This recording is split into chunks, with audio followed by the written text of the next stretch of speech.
Hello, this is Bad Vibes.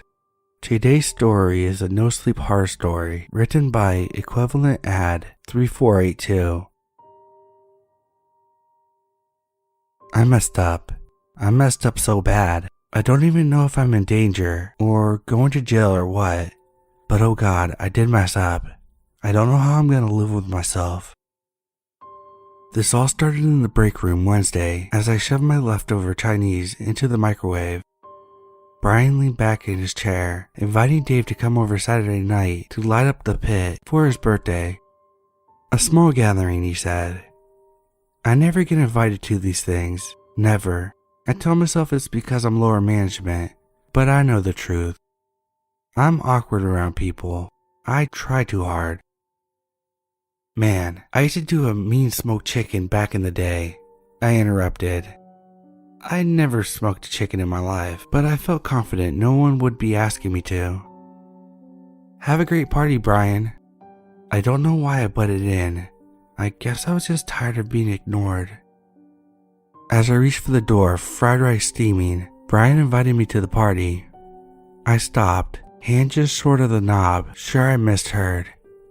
I know it's dorky to admit, but I had to shove the grin down a couple notches to avoid looking like Patrick Bateman as I turned back around and accepted. I still remember what I told him. I'm great at gifts, I'll see you there. Stupid, stupid, stupid, I thought to myself. In truth, I'm awful at gifts. I've been sitting on my shrunken couch looking around online for ideas for nearly an hour with no luck. Finally, I set on a gag gift, something that could be re-gifted amongst the cool guys in the office, occasion after occasion. I wasted another 15 minutes fantasizing about the guys passing the gift around and talking about how I started it all, how witty and funny I was. I could be an office legend. I know it's crude, but Brian had said it would be a small gathering. I figured a few guys from the office, and maybe an old friend or two. I decided to take inspiration from my college days and scoured the internet for sex dolls. I sucked in my breath and scrolled through the outrageous prices. Just as I was about to give up and go with the old-fashioned blow-up doll, I saw a listing from Bad Dolls For You, and she was perfect. The doll's name was listed as Alice. The brief description under the picture proclaimed, "A taste of Wonderland." I couldn't help but chuckle. Blonde hair, blue eyes, and just over $100 with overnight shipping included. The fleeting thought occurred to me that at that price point, she might be used, but honestly, did it matter? No one was going to be partaking in activities with her, at least I hope not. She used to be a white elephant gift passed among the guys. She was the legacy I'd leave behind as I moved my way up management. She was how the guys would know deep down I was one of them and I could be invited to the bar crawls and parties. She would deliver me from the god-awful loneliness. God, I was stupid. Without any more hesitation or reading, I pressed buy now. I was giddy. She was perfect. I laid in bed that night fantasizing about the shock on Brian's face as he opened the gift. The guys would howl with laughter. They'd slap me on the back, give me some high fives. It was gonna be great. The following morning I woke up with an extra pep in my step. I hummed while I ran the steamer over my collared shirt and gave myself a foamy grin in the mirror as I brushed my teeth. I strolled into the kitchen to grab my cup of joe. There was a swift knock at the door. It couldn't be. Not this early. And yet, when I opened my apartment door, there stood a large box. I was elated. I dragged the box in quickly and slammed the door shut. In my excitement, I ripped the box open like a wild animal. I tore the packing sheet off the top and paused. She was beautiful, sure, but she wasn't exactly as the ad shown. Her blonde hair was a bit matted, like a childhood doll forgotten at the bottom of the toy box. One eye was crystal clear blue. The other one was an odd yellow. Her freshly oiled bondage leather attire shone in the light. Maybe she wasn't perfect, but she'll do. With only 10 minutes before I needed to leave for work, I roughly brushed through her hair. She wouldn't win any awards, but she was smoother than before. Glancing back at the destroyed box, I realized I wasn't sure where to put her. My first thought was just to leave her out, but what if there was a maintenance emergency? I didn't want the office to think I was weird. I bit my lip and settled for the closet. I shoved her in quickly and went out the door. Work dragged on. Everything seemed trivial, knowing the work I had cut out for me at home. I had decided to put Alice's hair in pigtails to further smooth her hair and give her another once-over, to make sure I didn't miss anything else in my morning fumble with her. The guilt of getting out 15 minutes early from work didn't haunt me like it generally would. I swung my apartment door open and bellowed, "Honey, I'm home." My chuckle was cut short as I entered my bedroom and found Alice on the top of the comforter on my bed. I froze. Someone had been in my apartment and they had moved her. I slowly approached the bed, looking Alice over. She certainly looked the same, but nonetheless, I decided to call the office to see if maintenance had been through. According to the impatient woman who answered, no one had entered my apartment. An eerie feeling swept over me, but I figured in my excitement this morning, I just opened the closet door, but for some reason laid Alice on the bed. I was excited, and I must have been in a rush. I'm forgetful sometimes. Regardless, my enthusiasm had wilted. I pulled and smoothed Alice's hair into pigtails before placing her in the closet and firmly shutting the door.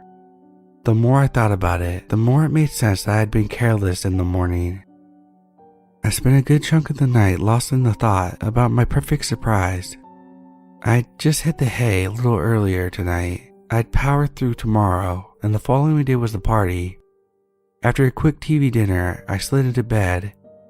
The thought of Alice laying there, staring up into the ceiling, returned.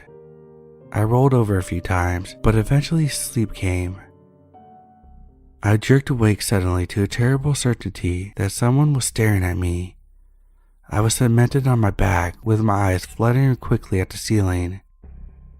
As my eyes adjusted, I could make out something hovering a few inches from my face. I stifled a scream as I slowly turned my head towards the figure in the dark. Alice was bent down on all fours with her mouth stretched open, far too wide for what it was intended for.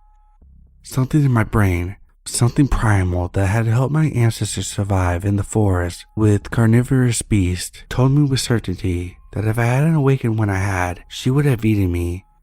Her mouth would have continued to pop and stretch like a snake, and she would have swallowed me whole. I shoved her hard and leapt out onto my feet on the other side of the bed. Terror gripped me as I scrambled to escape the room. I threw my gaze back into the room, expecting Alice to be yanking at the knob from the other side, with her jaw jingling unhinged at her chest, but nothing moved through the crack in the door. I flipped the light on the other side of the doorway and waited. I held my breath, but I couldn't hear anything over the roaring of my blood pressure in my ears. Slowly, I cracked the door completely open. I climbed back onto bed and leaned over to see Alice sprawled out on the floor. Her head was turned sideways at an angle that begged a broken neck. Her yellow eyes stared dreamily under the bed. She looked different, paler, almost gray. Her youthful cheek was now shrunken. She looked long since dead. "Hey," I yelled. I didn't expect her to answer, but there was a flood of relief when she didn't flinch. She wouldn't move as long as I was watching her. I didn't know where that thought came from, but I knew it to be true. I reluctantly turned to boot up my laptop. I realized far too late that I should have read the rest of the ad. Something was very, very wrong with this doll. Alice was marked as out of stock, but the ad was still there to read. "A taste of Wonderland, the perfect doll for your enemy. Let her ravishingly good looks lull them into a false sense of security before this sweet Alice transforms into a cutthroat queen of hearts. Off with their heads.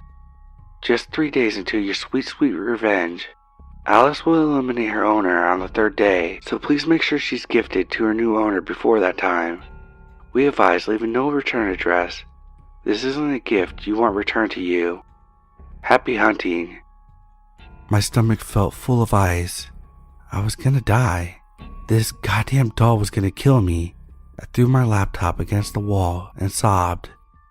I went to the garage, grabbed some cheap leftover rope from my room and 2 old bike locks, and went to work tying Alice up. I didn't know what I was going to do yet, but I couldn't risk her moving around anymore. I'd die from a heart attack before she would ever have a chance of killing me, although at the moment, this might not be the worst way to go. Off with their heads flashed through my mind. Sleep didn't find me again that night, but in the early hours of the morning, I made a decision. I didn't want to die. I would go to work, keep up appearances, and on Saturday I would give Brian the doll. At work that morning, I was utterly distracted. Alice was bound on my couch, but the thought of not being able to see her worried me. At noon, I shut my office door. I jumped to when my coworker knocked and nearly vomited when the phone rang. At some point, I have to go home. At some point, I'd have to wrap Alice up, stick a shiny bow on her, and give her to Brian. At some point, I'd be a murderer. Despite my want to get everything over with, I found myself the last to leave the office. I stopped quickly at a store for some wrapping paper. I meant to go straight home after to deal with Alice, but I stopped at the bar for a few drinks. Lightly stumbling, I entered my home. As I flicked on the light, my heart shot out of rhythm. I slammed my fist against my chest before the cramp in my chest subsided. Alice wasn't how I left her. She stood in the center of the living room with her head tilted back, one hand raised in a fist, other holding a butcher knife, ready to thrust it towards the ceiling like a victor's battle sword. She looked more rotting corpse than beauty. I had enough with this fucking doll, pried the butcher knife from her gnarled hand, and laid her down on the floor. I had no thoughts of wrapping her. When I was done, she resembled a dead body wrapped in tacky wrapping paper instead of a sheet. Happy fucking birthday indeed. I couldn't risk her unwrapping herself. I took Alice with me and propped her against the garage wall as I reclined the passenger seat all the way and shoved her inside. I had no idea what to tell law enforcement if they pulled me over, but I couldn't risk not keeping an eye on her. Just after 11:45, I cut the headlights as I pulled in front of Brian's house. I nearly left. I started to cry again. I'd even switched the car back into the drive with my foot pushed heavily on the brake, but the wrapping paper faintly rustled. Exhausted and bordering on a psychotic break, I shoved the shifter back into the park and got out of the car. Carefully and quietly, I took Alice to the door. I rang the doorbell 4 times fast and ran to my car. My tires squealed as I tore away from the house with just enough time to see Alice fall through the open door. I didn't go to Brian's party. I couldn't. Guilt feasted on me through the weekend. I barely ate, barely slept. When I did, Alice was there, butcher knife in hand, rotten flesh flapping from her jawline as she screamed in a dying animatronic voice. Off with their heads. Today's Monday. I'm sitting at my desk. We've been open for just an hour. Brian hasn't showed up or called in. Just before I posted this, I went back and checked Bad Dolls For You ads. I wanted to reread it to make sure I didn't miss anything. The ad had been updated. One left in stock. Order now.